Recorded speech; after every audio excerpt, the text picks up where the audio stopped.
Today, we're tackling a tricky Siri situation sent in by Mike from St. George, Utah. Mike's got quite the dilemma. I'm the CyberGuy. Follow me at cyberguy.com where my newsletter is free. So Mike has two iPhones. One's for his personal use, the other one for work. Here's the problem. When he tries to call his wife, Terry, using Siri on his personal phone, his work phone dials a coworker also named Terry. Well, talk about an awkward butt dial. Mike's tried renaming his wife to Wifey in his contacts, but that didn't quite solve the issue. But don't worry, Mike. Here is a workaround that should help. First, you can create a Siri shortcut for calling your wife and assign a unique phrase to it. This way, you can say something like, call Wifey, and it'll only trigger on the phone where the shortcut is set up.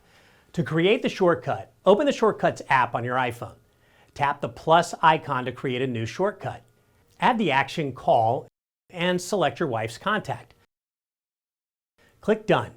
Also, try renaming contacts differently. Since you've already tried renaming your wife's contact, you might want to use a more unique name that won't conflict with your work contacts. For example, you could use a nickname or a combination of her name and a unique identifier. Remember, Mike, technology should make your life easier, not more complicated. Hopefully this will help you out. At our website, cyberguy.com, is where you can get my free newsletter with great tips like this.